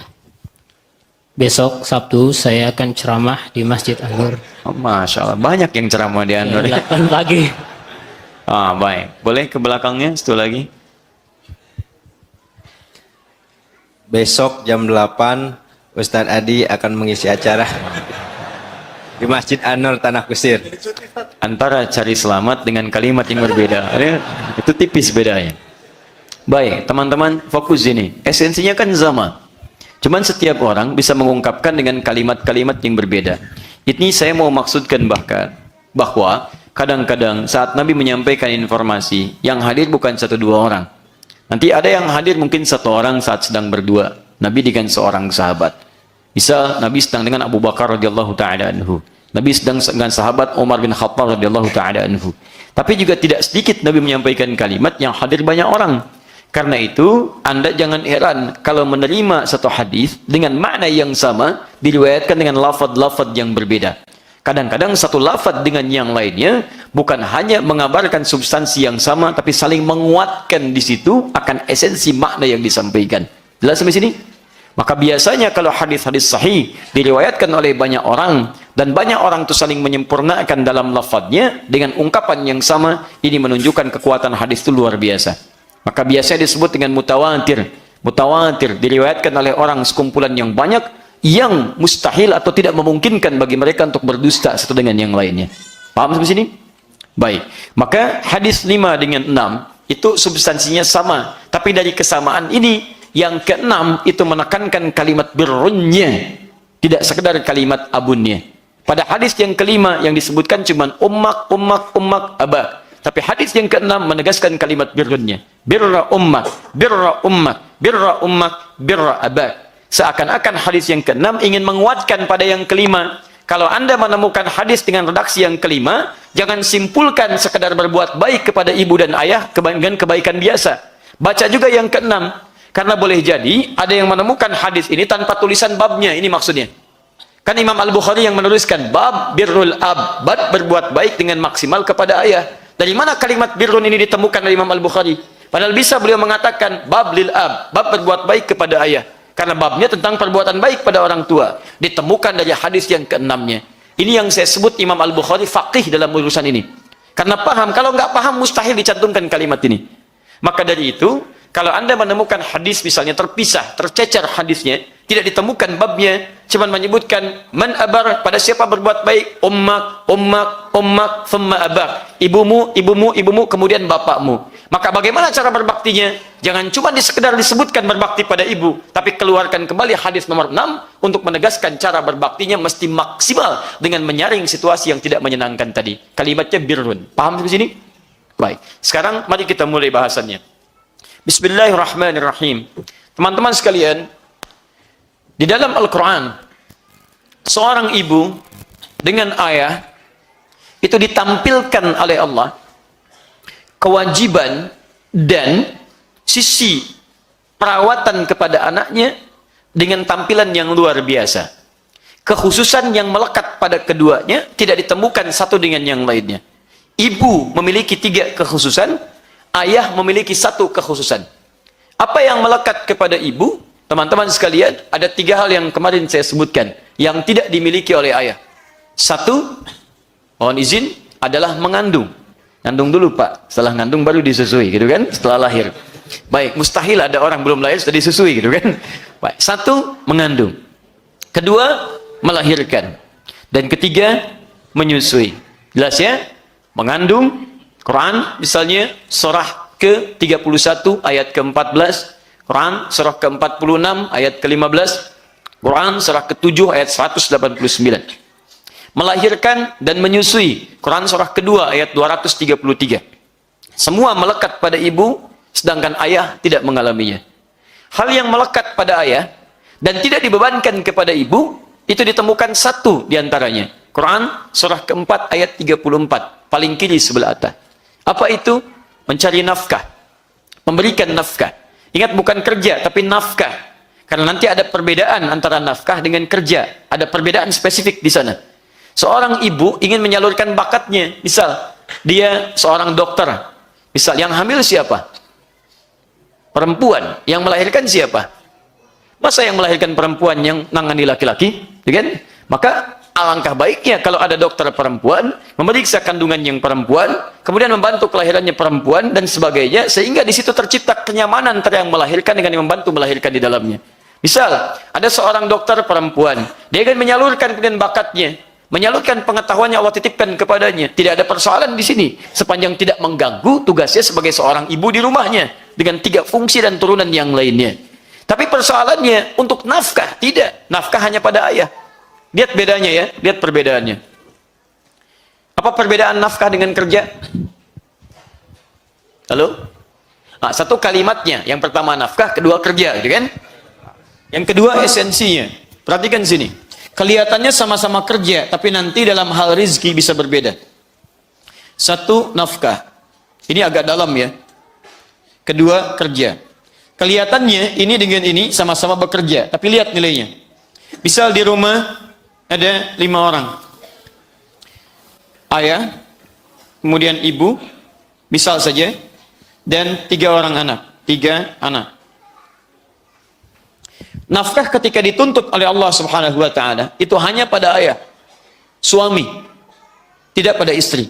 Dalilnya Quran surah keempat ayat 34, paling kiri sebelah atas. Ar-rijalu qawwamuna 'alan nisa bima faddalallahu ba'dahum 'ala ba'din wa bima anfaqu min amwalihim. Laki-laki diberikan kelebihan oleh Allah, punya karakter kepemimpinan. Dan dalam hal itulah diberi tugas ia untuk mencari nafkah untuk keluarganya. Untuk keluarganya. Lihat, bukan hanya untuk istrinya. Jadi begitu ayah ini mencari nafkah, bagaimana mencarinya? Diwujudkan kemudian turunan ayatnya. Bisa di Quran surah kedua ayat 168. Ini yang standar. Kalau ingin cepat di Quran surah kedua ayat 172. Ini ya ayuhan nas, nas umum, manusia. Kulu mimma fil ardi halalan thayyibah. Kerja, silakan cari makan. Ya. Kemudian kalau ingin cepat pada yang beriman, ya ayyuhalladzina amanu, kulu min thayyibati ma razaqnakum. Nasnya dibuang diganti pakai iman. Setiap yang mencari pakai iman, kata Allah, ma razaqnakum, kami yang dekatkan rizkinya, bukan dia yang capek mencari. Jadi kalau anda merasa beriman, rizki anda susah, coba dicek. Mungkin kedekatan anda dengan Allah kurang. Itu poinnya, sebab Allah berjanji orang beriman itu saya dekatkan rizkinya. Kalau anda beriman jauh dengan rizki, mungkin iman anda bermasalah, kurang dekat anda dengan Allah Subhanahu wa taala. Nah, kemudian cek lagi, maksud saya coba cek aturan Allah dalam mencari rizki salah satunya. Ada yang ketiga, lebih cepat. Jadi kalau ini nas, ini iman plus takwa. Quran surah ke-7 ayat 96. Walau anna ahlal qura amanu wattaqau la fatahna 'alaihim barakatin minas sama'i wal ardh. Kalau satu penduduk negeri mau beriman dan bertakwa, sini nas, iman tidak disebutkan. Sini iman saja. Ini iman plus takwa. Iman plus takwa. Kata Allah, saya buka, langsung saya buka pintu rizki keberkahannya dari langit dan bumi. Kalau ini masih nyari, Allah dekatkan. Kalau ini dibuka langsung. Kalau orang dibuka, jalan dekat pun sudah turun rizkinya. Langit dan bumi, mau apa lagi? Makanya ketika Maryam meningkatkan takwanya kepada Allah, dia konsentrasi ibadah mendekat kepada Allah, Zakaria mengantarkan bekalnya alaihi salam, tiba-tiba di dalamnya sudah ada. Quran surah ketiga Ali Imran ayat ke-37, paling kiri sebelah bawah. Silahkan cek. Ketika seorang dalam kesulitan, ada banyak orang diberikan oleh Allah seketika dalam hal-hal yang tidak diduga-duga. Min haitsu la yahtasib. Dalil penegasannya ada di Quran surah ke-65 ayat 2 di ujungnya sampai ayat 3-nya. Wa may yattaqillaha yaj'al lahu makhraja wa yarzuqhu min haitsu la yahtasib. Dia berikhtiar juga, ada ikhtiarnya. Cuman hebatnya dibuka segala pintu-pintu ikhtiar untuk menurunkan berkahnya langit dan bumi. Nah, ketika ini mencari, ayah mendapati dari nafkah ini, cari misalnya berapa yang Allah berikan? Allah berikan pada ayah ini kebutuhan untuk 5 orang di rumahnya ini. Di ketika suami mencari dengan niat mencari nafkah, yang Allah berikan akan cukup untuk ke-5 orang di keluarga ini. Untuk si A cukup, ayah, untuk ibu juga ada, untuk 3 orang anak itu ada. Tapi kalau seorang misalnya selain suami, taruhlah istri memaksakan untuk menjadi pengganti di sini, nafkah, dipaksa misalnya, maaf ya, suami masih ada, dia nekat mencari nafkah, bukan hanya bekerja. Maka ingat baik-baik, beda antara kerja dengan nafkah. Yang Allah turunkan nanti rezekinya hanya untuk satu perempuan ini saja. Karena itu sebanyak apapun yang didapatkan akan selalu terasa kurang dalam kehidupan rumah tangga. Karena sifatnya tidak melekat pada sifat ini pada istri, melainkan pada suami. Paham sampai sini? Nah, jadi ini yang saya maksudkan, sifat nafkah hanya melekat pada ayah, tidak melekat pada ibu. Karena itulah kemudian ketika ayah dapatkan, bukan cuma untuk dirinya, ada untuk istrinya, ada untuk anaknya, untuk anak-anak difikirkan. Kadang Masya Allah, mohon maaf ya, demi Allah saya katakan, ada sesuatu yang tak terlukiskan. Kadang-kadang anak belum lahiran, bapaknya udah nyiapkan sampai dengan persiapan sekolahnya. Ini begini, ini untuk kampusnya, ini investasinya, ini tanah sekian, rumah ini untuk si kakak, rumah ini untuk si adik. Padahal anak aja belum lahir yang pertama. Dan luar biasa. Kemudian cari lagi, maksimalkan lagi. Jadi ketika Allah berikan, akan cukup tuh untuk satu keluarga. Tugas ayah di situ. Paham sampai sini? Nah, karena itulah kemudian, ketika Allah menyebutkan laki-laki sekali di Quran, bukan berarti jauh lebih mulia ibu di sini, bukan. Bukan berarti tidak dihormati ayahnya, itu maksud saya. Ibu mulia dengan segala pengagungannya. Kenapa disebutkan 3 kali? Salah satu alasannya tadi, melewati 3 fase yang tidak dilakukan oleh laki-laki. Plus juga pada saat itu, perempuan sering direndahkan oleh kalangan jahiliyah. Kadang-kadang nggak dianggap. Tidak dianggap. Bahkan dalam kekinian, orang-orang yang sedang mengatakan, maaf, penyetaraan gender, angkat, samakan, keadilan, dan seterusnya. Teman-teman, pembuktian dalam praktikalnya kadang-kadang berbeda. Dalam kepercayaan di Yahudi itu perempuan nilainya 0 dalam ibadah kalau nggak ada laki-lakinya. Jadi kalau ke sinagog misalnya ada perempuan, tidak ada satu laki-laki, maka ibadah belum bisa dilakukan. Kecuali baru ada satu laki-laki, baru di situ kemudian bisa berlangsung ibadahnya. Dalam kepercayaan yang lain, mohon maaf, perempuan direndahkan. Jahiliyah baru lahir kemudian langsung dieksekusi, kubur hidup-hidup. Dalam satu kitab ada disebutkan perempuan itu, bahkan disebutkan Hawa alaihissalam, waliyadzubillah, na'udzubillah min dzalik, disebut jelmaan dari iblis. Sekomplot dengan iblis. Kenapa? Ketika Adam kemudian diminta oleh Allah untuk menjauh dari buah larangan, Adam menjauh. Datang istrinya perempuan. Terkena godaan setan, menggoda Adam. Karena digoda lewat istrinya, kemudian terkenalah makanan itu. Maka disimpulkan di kitab itu, waliyadzubillah, bahwa Hawa itu penjelmaan dari iblis. Anda bisa bayangkan. Di tempat lain, perempuan disebut penjelmaan dari iblis. Di tempat lain, perempuan tidak bernilai. Saat suasana seperti itulah, Allah mengangkat derajat perempuan untuk dihormati oleh kalangan masyarakat pada saat itu. Jadi jangan bicara dan jangan ajari orang Islam tentang keadilan dalam memperlakukan gender. Jangan ajari. Karena orang Islam yang pertama kali datang dengan Quran dan Sunnahnya untuk mengangkat derajat perempuan. Orang Islam yang mengangkat ketinggiannya. Orang Islam yang kemudian menepikan pelecehan pada perempuan. Silahkan cek. Apakah syariat poligami merendahkan perempuan? Dia tulis sejarahnya. Dulu perempuan itu mudah sekali diabaikan, dinodai, dipersunting seenaknya. Perhatikan misalnya pada zaman kekaisaran di Cina. Berapa banyak perempuan jadikan selir? Ada yang satu kaisar, 1000 pak selirnya. Kebayang tiap malam, kemana dia hinggapnya itu kan? Dan sebagainya, ya, dan seterusnya. Itu luar biasa. Ya, silahkan cek. Zaman jahiliyah enak aja. Nikah sampai 9, 10, 12, 24. Datang Islam, memberikan keterangan. Batasi, hormati, hormati, hormati.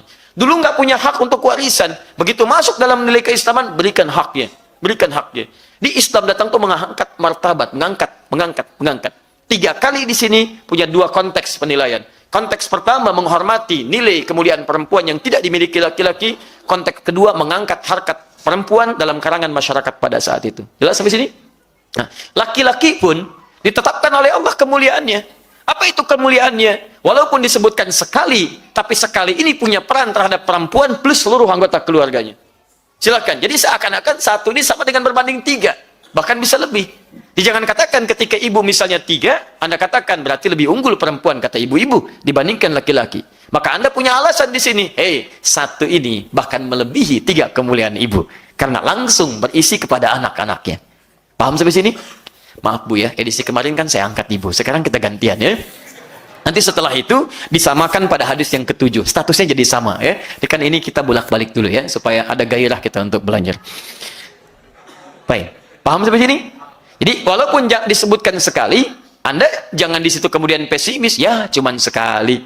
Ya, Papa, Mama 3 kali, Papa sekali, kan? Nah, tidak begitu cara memahaminya. Satu ini pun itu dahsyat pengaruhnya sehingga disetarakan dengan 3 bagian di perempuan ini. Paham ya?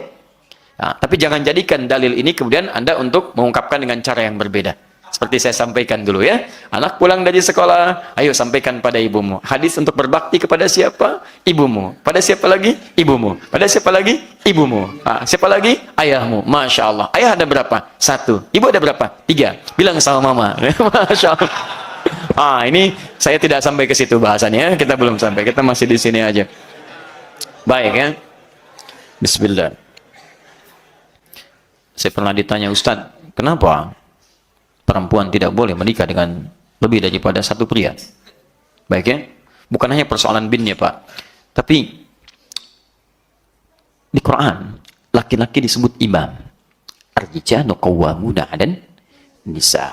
Masya Allah, laki-laki itu pemimpin, imam bagi perempuan, pengayom bagi istrinya. Baik, kalau imam itu harus ada berapa? 1. Kalau makmum? Oh tidak, jangan disebut banyak. Bisa 1 kan, 2 lebih afdal, 3 lebih baik kan, 4 banyak lebih cukup dalam sholat, tapi dalam rumah tangga fikihnya berbeda. Tolong jangan dipotong ya, kali video saya jangan dipotong karena pembahasan kita bukan di situ ya, pembahasan kita bukan di situ. Nanti lain waktu kita bahas kembali, hanya itu untuk memberikan gambaran ringan saja. Jadi kembalikan bahwa kenapa di sini laki-laki disebutkan sekali ayah, bukan sekedar tidak mengalami fase seperti perempuan tadi, tapi kemuliaannya 1 bisa berbanding dan berdiri lebih daripada yang lainnya. Paham sampai sini? Maka di sini kita disentuh oleh Al-Quran. Hei kamu, yang dagingmu tumbuh dari peluh ayahmu.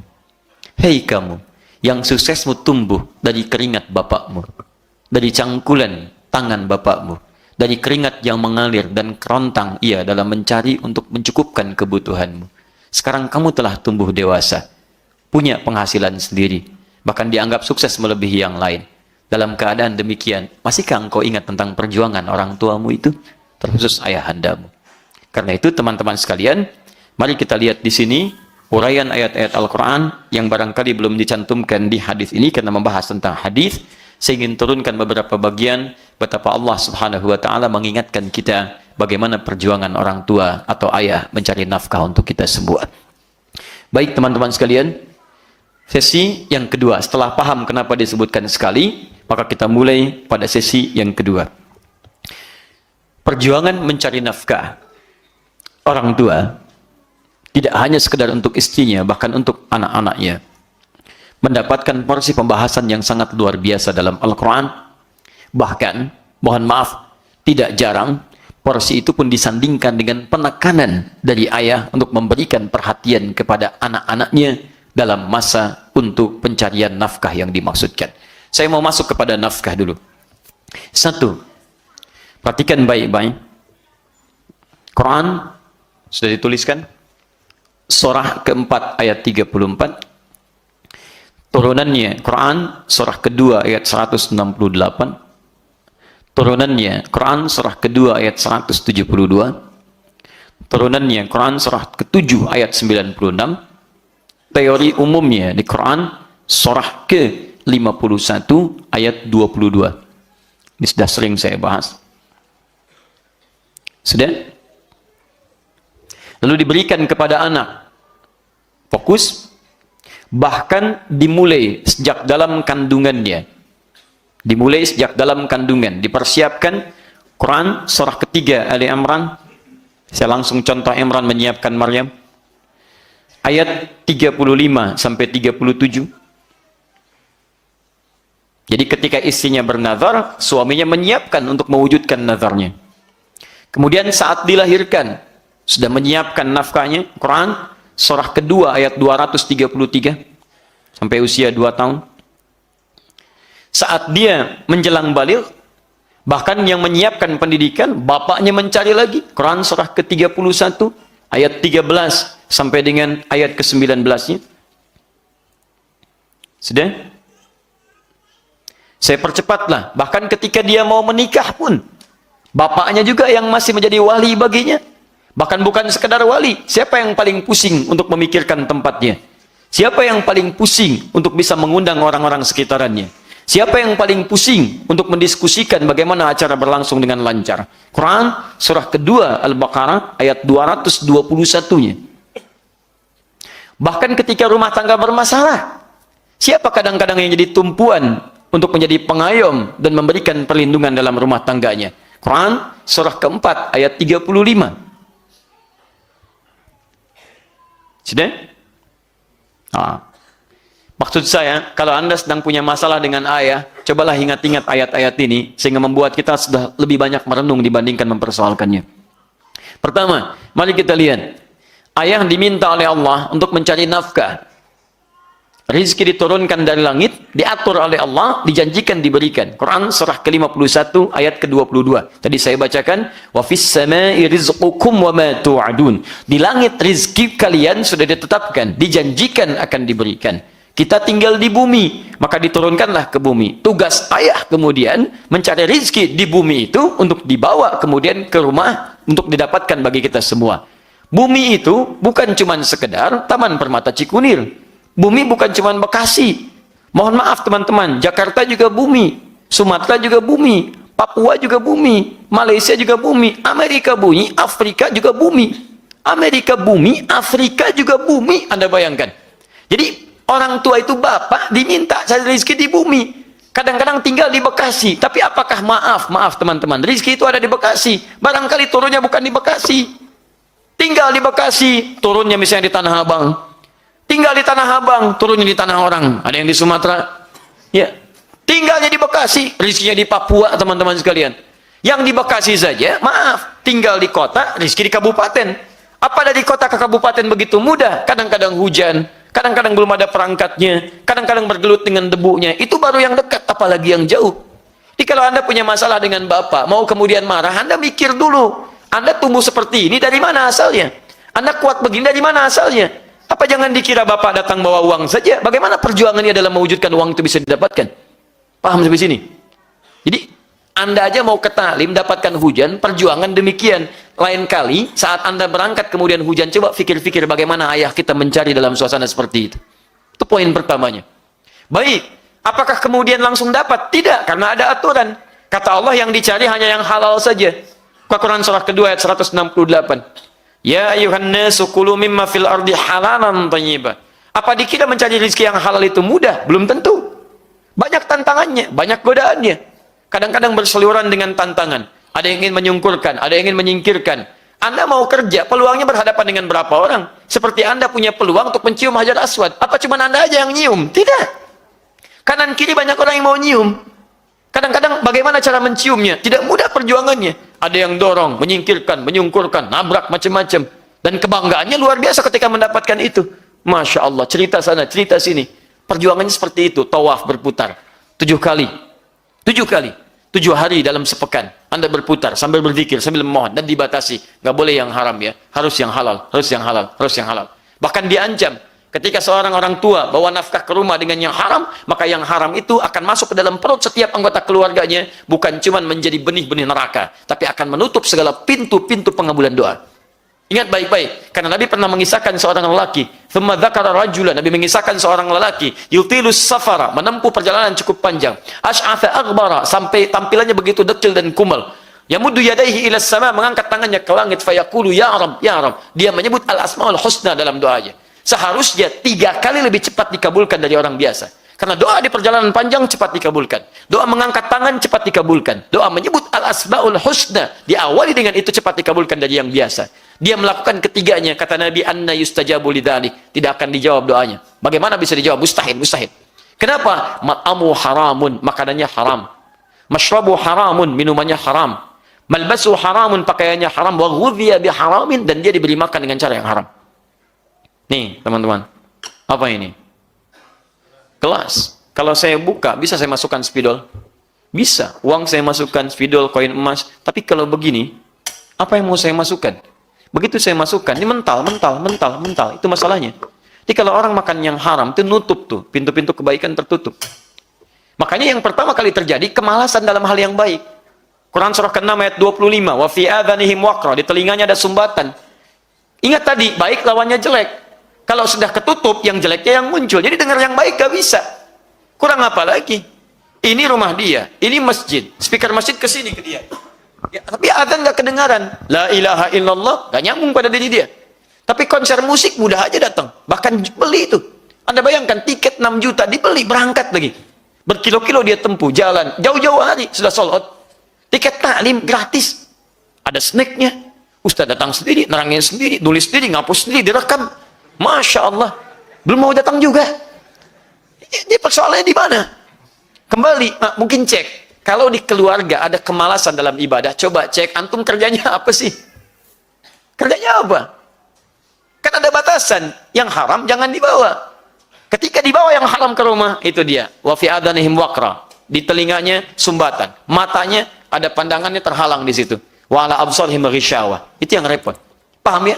Jangan dikira kemudian Anda enak aja dapat biaya, dapat SPP, tinggal telepon, Pak kirim, Pak gini. Begitu mencari, Allahu Akbar.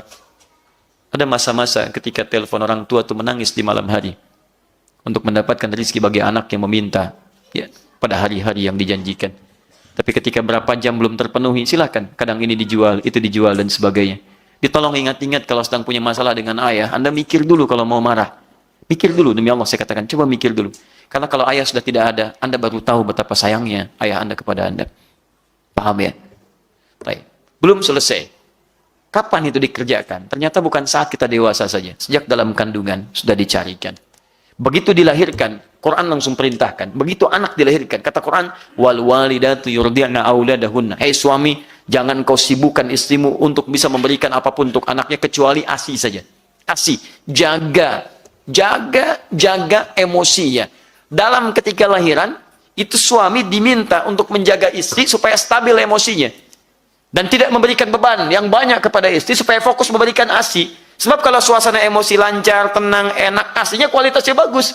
Ketika dibebani, ASI kualitas kurang bagus di situ. Kata Quran, fokuskan istri yang baru melahirkan untuk memberikan ASI saja. Apa tugas suami? Wa 'alal mauludi lahu rizquhunna wa kiswatuhunna. Baru lahir, langsung kata Quran, tugas kamu untuk mencari rizki yang telah Allah tetapkan dan cari pakaian-pakaian terbaik untuk meliputi itu. Istri dan anak-anakmu. Baru lahir, sudah spesifik. Baru naik, dituntut oleh Allah. Siapkan untuk pendidikannya. Kalau perlu sebelum sekolah, kamu harus punya waktu untuk mendidik dia. Quran surah 31, ayat 13, sampai dengan ayat ke-19-nya. Baca surat Luqman. Luqman itu laki-laki perempuan. Halo? Laki-laki. Luqman laki-laki, bukan perempuan. Luqman sekali lagi, Luqman laki-laki, bukan perempuan. Tahukah Anda ketika turun surah Luqman, apa ayat yang paling penting di situ? Dialog Luqman dengan anaknya. Bapak dengan anak. Apa dialognya? Diminta pendidikan tauhid. Ya bunayya la tusyrik billah. Diminta pendidikan ibadah salat. Ya bunayya aqimis salah. Diminta bakti kepada kedua orang tua. Wasainal insana biwalidayhi hamalatu ummu dan seterusnya ayat. Diminta kemudian untuk berjalan dengan baik. Wala tamshi fil ardi maraha. Itu pendidikan akhlak. Siapa yang memberikan pendidikan? Bapaknya. Belum mengantarkan, disiapkan. Cari Anda sekolah-sekolah yang mendidik anak Anda dekat dengan Allah Subhanahu wa taala. Jangan cuma pintar. Makanya Luqman berdialog. Cara berdialognya bagaimana? Menyiapkan tempat. Dari mana taunya? Tafsirkan dengan Ali Imran. Ayat 35 sampai dengan 37-nya. Ibunya bernazar Maryam supaya soleh. Yang menyiapkan perangkat solehnya siapa? Bapaknya. Bapak yang bikin mihrab. Bapak yang carikan Nabi Zakaria. Ibunya menyiapkan anak. Bapaknya memberikan rizki. Yuk siapkan sekolah terbaik. Dekat dengan Allah. Siapkan sekolah terbaik, ada bakti pada orang tua. Siapkan sekolah terbaik, ada akhlak di dalamnya. Bukan cuma pintar. Siapa yang menyiapkan? Salah satunya bapak. Tum kenal Nabi Ibrahim? Ayo, di mana kenalnya? Luar biasa. Siapa yang disebutkan di Quran berdialog dengan anaknya Ismail? Nabi Ibrahim. Buka Quran surah 37 ayat 102 sampai 109. Bapaknya bermimpi. Mimpinya melihat apa? Anni azbahuka, saya sembelih kamu. Fanzur madza tara. Dialog bapak dengan anak. Silahkan cek, Nabi Yusuf dialog dengan siapa? Ibu atau bapaknya? Bapaknya. Cerita, saya mimpi. Dalam mimpi saya, Masya Allah saya melihat. Apa yang saya lihat? 11 bintang. Satu kemudian matahari. 1 bulan dan 11 bintang bersujud kepada saya. Baik, yang diajak bicara siapa? Bapaknya Yakub.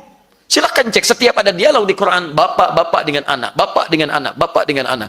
Jadi teman-teman, kalau mau marah, coba pikirkan dulu. Ada perencanaan saat Anda, ataupun saya, ataupun kita dari sejak kecil, yang mungkin direncanakan oleh orang tua kita, khususnya ayah untuk kepentingan anak-anak kita.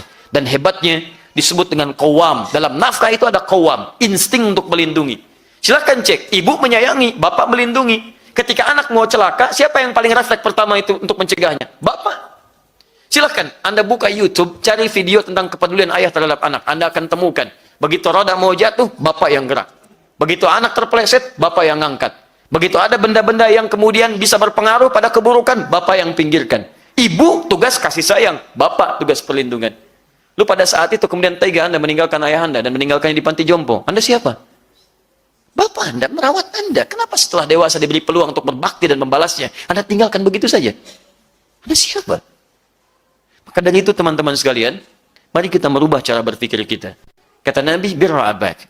Bapakmu sayangi. Bapakmu punya perencanaan. Bapakmu yang mencari nafkah. Bapakmu yang menggandeng engkau. Bapakmu yang melindungi. Saat engkau dijahili teman-teman, bapakmu yang tampil. Dia datang. Dia datang untuk melindungi. Dan Anda di situ berlindung di baliknya. Begitu luar biasa Anda mendapatkan kasih sayangnya. Dan di mana kita selama ini? Maka itu yang mau ditampilkan. Oleh karena itu, bukan cuma kita, tapi ibumu yang 3 kali disebutkan dirawat oleh bapakmu. Kakakmu dirawat oleh bapakmu. Adikmu dirawat oleh bapakmu. Dan kamu dirawat oleh bapakmu. Dan bagaimana perlakuan engkau kepada ayahandamu ketika engkau memiliki sesuatu untuk berbagi dengannya. Itu poin yang paling penting. Dan terakhir, jika kita seorang bapa tidak mendapatkan bakti maksimal dari anak, kita banyak menuntut, tapi tidak mendapatkannya, apa yang salah? Boleh jadi, kita tidak harus banyak menuntut anak. Mungkin maksimal perhatian kita sebagai bapak tidak maksimal kepada anak. Itu poinnya. Jadi ada 2 sisi di Quran, Pak. Teman-teman, ada 2 sisi.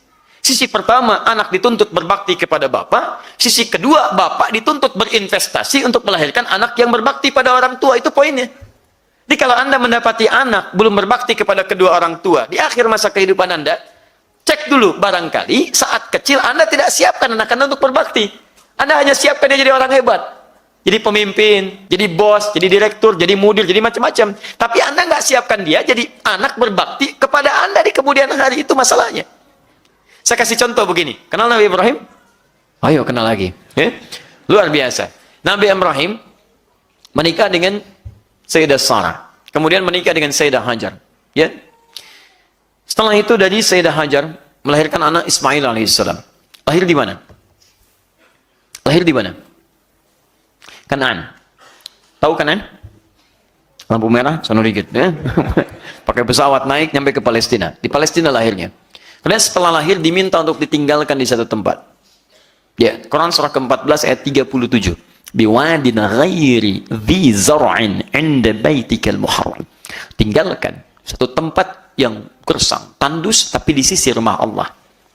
Baik, singkatnya di Mekah.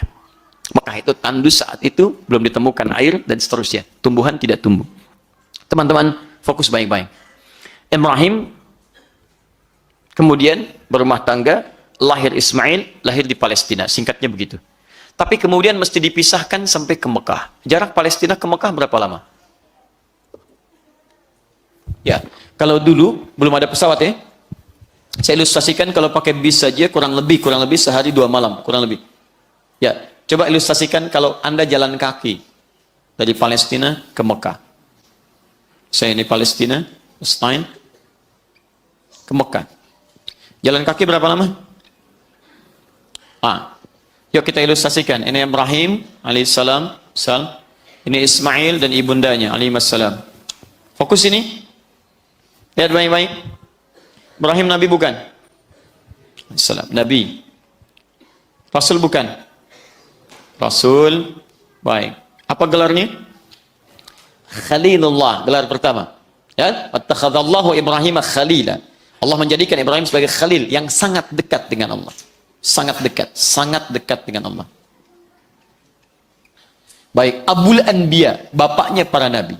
Karena dari keturunan yang kelak, kemudian banyak yang menjadi nabi. Bapaknya para nabi. Dijamin surga tidak? Dijamin surga, Masya Allah. Dijamin surga. Dah, sampai sini dulu. Ibrahim suami bukan? Suami dari istrinya. Kemudian ayah bukan? Ayah. Saya tuliskan, Ibrahim juga seorang ayah. Karena Ibrahim sebagai seorang ayah punya tugas untuk mencari nafkah tidak? Punya tugas untuk mencari nafkah. Berarti dari ayah ini beliau punya tugas untuk mencari nafkah untuk keluarganya. Baik, sekarang fokus ini. Ibrahim seorang rasul, punya tugas dakwah tidak? Punya. Bahkan dalam dakwahnya banyak sekali tantangan dihadapi. Bukan cuma celaan, ada pembakaran, ada pengusiran dan sebagainya. Berarti punya tugas risalah dakwah. Baik. Sekarang perhatikan baik-baik. Dengan segala gelar yang melekat kepada beliau ini, segala keutamaannya, Rasul, Nabi, sangat dekat dengan Allah, Bapa para Nabi dijamin masuk surga. Tapi semua itu tidak menjadikan beliau harus kemudian mendapat diskon tugas dari Allah dari dua prestise ini. Sebagai seorang ayah dan Rasul. Anda Rasul, Anda tetap berdakwah. Anda ayah, Anda mencari nafkah dan perhatian kepada anak Anda. Bukankah nafkah di luar dibawa untuk diberikan kepada harta terbesar di rumah? Silakan cek. Tujuan Anda mencari nafkah, harta di luar kan supaya dibawa untuk harta di dalam kan? Itu yang paling pentingnya. Perhatikan baik-baik. Ibrahim untuk menunaikan misi ini nggak perlu disebutkan, banyak kisahnya. Tapi yang jarang diungkap untuk menunaikan misi sebagai ayah ini, Masya Allah, masih bisa punya waktu luang untuk nengok anaknya di Mekah. Jalan, nyebrang. Dalam dakwahnya nyebrang, risalah. Nengok anaknya nyebrang. Makanya dalam bahasa Aramaik disebut dengan Ibrahim.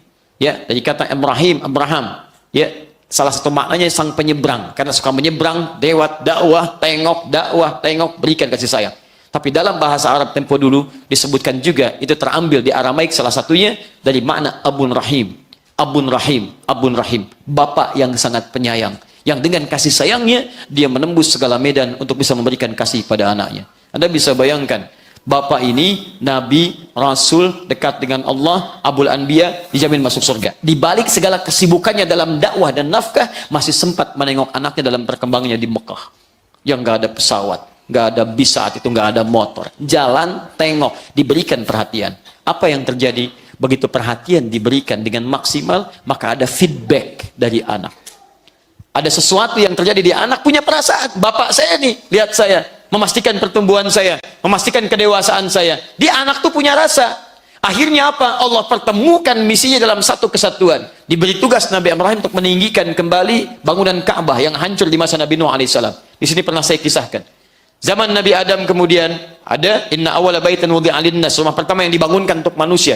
Quran surah ketiga ayat 96 sampai 97. Masa Nabi Nuh kena banjir, habis semua atasnya.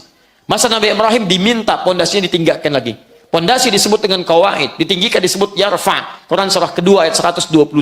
Wa idh yarfa'u Ibrahim, wa idh yarfa' meninggikan. Ibrahimul qawaid minal bait. Ketika Nabi Ibrahim diperintahkan meninggikan kembali pondasi Ka'bah yang hancur di masa Nabi Nuh itu, wa Ismail.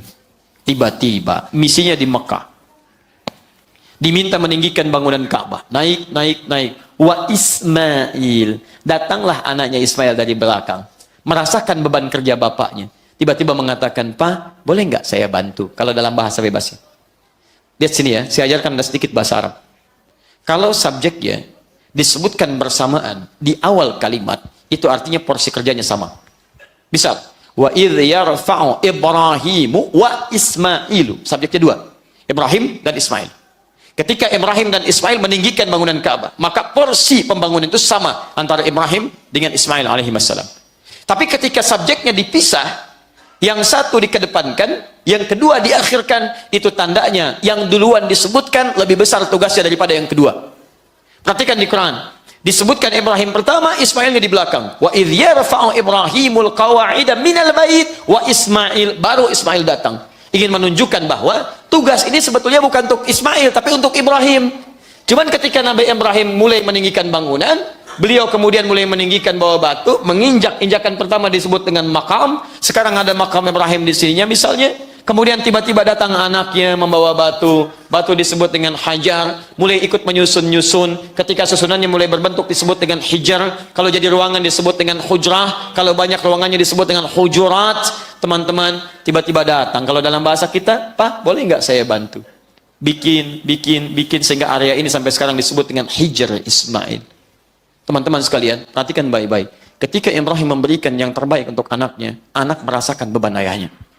Begitu melihat kata anaknya, Pak, saya bantu ya. Pertanyaan saya, Lihat baik-baik. Saya, Anda, kita. Rasul bukan. Nabi bukan. Baik, sedekat apa kita dengan Allah dibandingkan Nabi Ibrahim? Ada yang punya gelar Khalilullah di sini? Tidak ada. Sekarang perhatikan. Bapaknya para nabi. Siapa di antara anak-anak yang jadi nabi? Tidak ada. Dijamin masuk surga. Ada yang punya jaminan surga di sini? Tidak ada. 5 kemuliaan Nabi Ibrahim kita tidak miliki. Baik. Kita ayah. Nabi Ibrahim ayah bukan? Ayah. Baik. Berarti sama-sama ayah. Kita ayah, beliau ayah. Beliau punya 5 keutamaan, kita tidak. Baik. Beliau punya tugas dakwah. Kita punya tidak? Punya. Kita punya tugas dakwah, tapi dakwah kita tidak seberat Nabi Ibrahim. Karena kita bukan Rasul. Perhatikan, dakwah tugas paling berat. Punya keutamaan. Tapi Masya Allah masih bisa memaksimalkan fungsi ayah sampai bisa nengok anak dengan jarak yang luar biasa. Maaf, sesibuk-sibuknya Nabi Ibrahim yang Nabi dan Rasul masih punya waktu untuk nengok dan bermain dengan anaknya. Anda siapa? Nabi bukan, Rasul bukan. Jaminan surga belum ada. Kedekatan tidak sedekat Nabi Ibrahim dengan Allah Subhanahu wa Ta'ala. Gelarnya bukan Abul Anbiya. Anda sibuk apa sih? Berangkat gelap, pulang gelap. Lihat anak tidur, pulang tidur. Punya pekerjaan di rumah, dibawa marahnya kepada anak. Anda siapa? Dipantas kalau anak Anda tidak punya perhatian pada bapaknya karena bapak nggak punya waktu untuk anaknya. Itu masalahnya. Jadi kalau anak Anda tidak menghormati Anda di rumah dan mencari perhatian di luar rumah, Anda istighfar dulu. Mungkin ada yang salah dulu pada Anda, tidak memberikan maksimal pada anak Anda. Itu poinnya. Cobalah teman-teman sedikit merenung malam hari. Kenapa anak saya begini? Bukan anak saya, kenapa saya dulu? Itu poin pertamanya. Demi Allah saya katakan mustahil ada anak punya perilaku buruk pada orang tua kalau tidak ada sesuatu yang terjadi pada saat dia dirinya. Pasti ada kaitannya. Coba cek. Yang punya mobil bapaknya, yang pakai anaknya, yang nyuci siapa? Nah, saat bapak mencuci mobil itu kelihatan oleh anak, dibantu nggak? Nah, coba ingat baik-baik. Jangan-jangan bapak yang cuci, anak yang komando. Pak, ini kurang. Masya Allah. Silahkan cek. Bapak pakai mobil, bapak beli bensin, anak yang ngabisin. Begitu kurang, anak yang minta. Pak, bensin habis. Masya Allah. Bapak lagi yang disuruh nyari bensin. Coba cek, ibu juga begitu. Saat menyapu, apakah kemudian anak melihat dan membantu Anda? Coba cek dulu. Dan indah teman-teman, ilustrasinya indah. Yang paling hebat, ketika semua diberikan oleh ayah kepada anak, bahkan anak, bukan hanya tenaganya, nyawa pun sanggup ia korbankan dengan Allah Subhanahu wa Ta'ala. Bapak cuman mimpi, Bu. Pak, cuman mimpi. Kata bapaknya, nah, bapak tuh mimpi semalam, bapak nyembeli kamu. Bagaimana pendapat Ananda? Pendapat Ananda, masih nanya bapaknya. Apa jawab anaknya? Perhatikan jawabannya. Ya abatif al. Bapak, ya abati, pakai abati itu. Padahal dalam bahasa Arab saya pernah sampaikan, bapak itu punya 3 panggilan. Abun, buya, abati. Abi, abun, panggilan hormat. Abi demi hormat nanda pada ayah. Buya, panggilan sayang. Buya itu sayang. Bisa sayang secara hubungan genetik, bisa sayang pada aspek yang lain. Ya, misal pengetahuan. Ada seorang pengetahuannya luas misalnya. Kita sayang kepada beliau seperti kita sayang pada ayahanda kita. Boleh panggil Buya. Buya Hamka. Saya nggak pernah bertemu dan bukan ayah biologis saya. Tapi karena ilmunya luar biasa, saya sayang, saya jaga, saya panggil Buya. Jelas ya? Di Cirebon ada Buya Yahya, kan? Dan seterusnya. Karena saya sayang dengan ilmu dan sebagainya. Tayyib, teman-teman, fokus. Kalau Anda gabungkan Buya dengan Abi, maka jadilah kalimat jadi abati. Abati. Abati itu gabungan antara hormat dengan sayang. Dan di Quran setiap anak manggil bapak selalu abati. Ya abati, ya abati, ya abati. Abati. Dan bapak balas kepada anak, ya bunayya, bunayya, bunayya. Panggilan sayangnya muncul. Begitu bapak menyayangi anak, anak menyayangi bapaknya. Ya abati, duhai ayah. Demi hormat dan sayang nanda pada ayah. Perhatikan cara memahaminya. If'al ma tu'mar, kerjakan sekarang. Bahasanya singkat, kerjakan sekarang. Ya abatif al, pa, demi hormat dan sayang nanda, kerjakan sekarang, jangan tunda. Apa yang diperintahkan? Karena anak mengerti, bapak saya nabi, rasul, setiap yang dilihat pasti wahyu. Engkau pasti aku dapati aku, insya Allah. Satajiduni insya Allah. Satajidu meyakinkan, insya Allah menyerahkan pada Allah. Lihat, Papa pasti mendapati aku sekuatnya aku mampu dengan izin Allah. Tawakal pada Allah. Saya sabar. Apa cukup sampai situ? Belum selesai kisahnya teman-teman. Tahukah Anda saat disembelih? Coba buka kitab namanya Al-Akhlaq lil Banin karya Ustaz Umar Ahmad Maraja. Jilid yang kedua, halaman 19 sampai halaman 25. Anda cek di situ. Itu saat bagian penyembelihan. Apa Anda pikir terjadi begitu saja? Tidak. Kisahnya tidak sampai situ. Begitu mau disembelihkan, beliau diikat. Ada kisah menyebutkan ikatannya longgar, tidak terlampau kuat, masih agak bergerak. Kata Ismail alaihissalam, saking inginnya tugas ayahnya sempurna, duhai ayah, ya abadi, mohon kencangkan ikatan ini, supaya tidak nampak aku bergerak. Aku khawatir ketika akan disembelih, tiba-tiba melihat gerakanku, ayah merasa iba dan tidak jadi menyembelihku. Tidak sempurna tugas. Kedua, melihat pisaunya. Ya abadi, duhai ayah, mohon tajamkan pisau itu, supaya saat disembelih bisa mempercepat kematianku, dan tidak meninggalkan sakit yang bisa menyebabkan kau tidak jadi menyembelihku. Tiga, ya abadi, duhai ayah, mohon pisahkan gamis terluarku yang berwarna putih ini, dan lipatkan dengan lipatan terbaik, dan mohon berikan kepada ibunda tercinta sebagai hadiah dari satu-satunya putra yang sangat mencintainya. Dalam keadaan di akhir yang ia fikirkan, akhir kehidupannya, masih mencoba memberikan bakti pada bapak dan ibunya. Anda bisa bayangkan, akhir dalam kehidupannya, dia merasa akan merenggang nyawa, yang difikirkan bukan nyawanya, yang dia fikirkan bagaimana bisa sempurna bakti saya pada bapak dan ibu saya. Pertanyaan saya, perhatikan baik-baik. Dalam kondisi demikian, jangankan nyawa, apakah tenaga sanggup dibagi anak-anak kita dengan orang tuanya pada saat ini?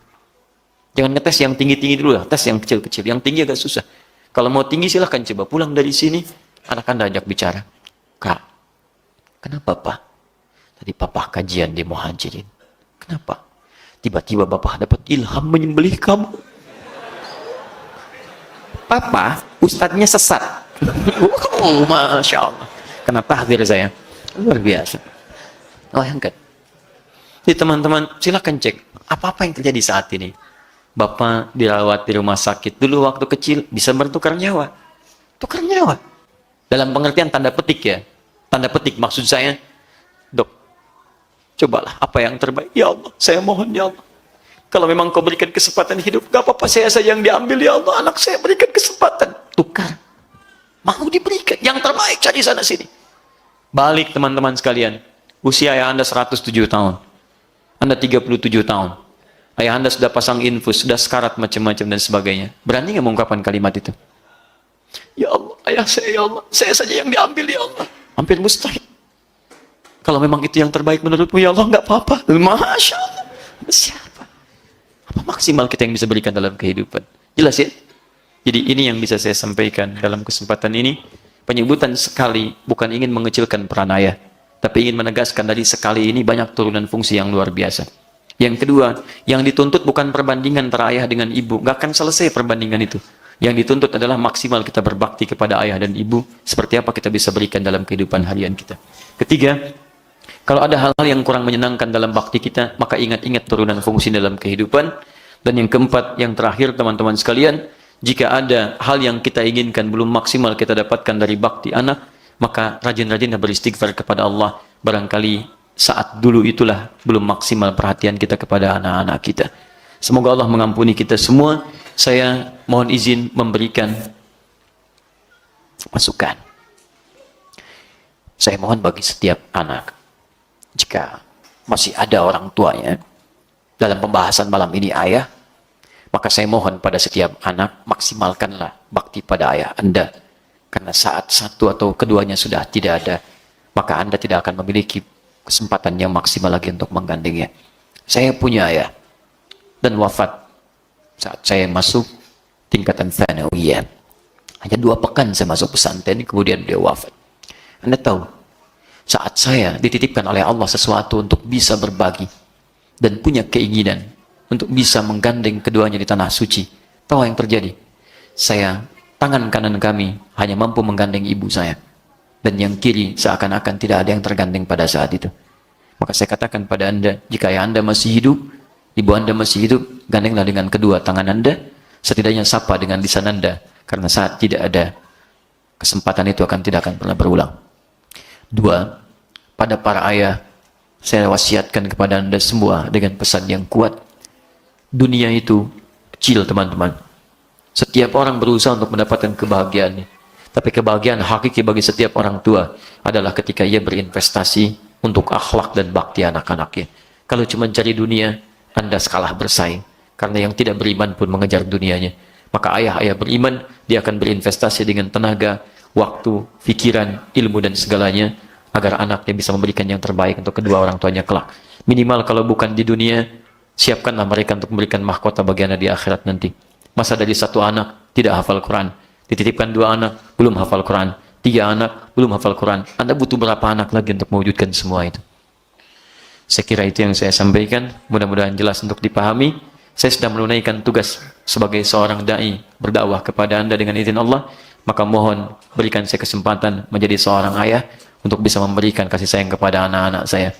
Mohon izin teman-teman sekalian, terima kasih. Anak saya sudah menunggu di depan pintu. Dia ingin bermain kuda-kudaan, dia ingin bermain bola-bolaan, dia ingin bermain segalanya, dan selalu yang dia tunggu bukan seorang ustadz.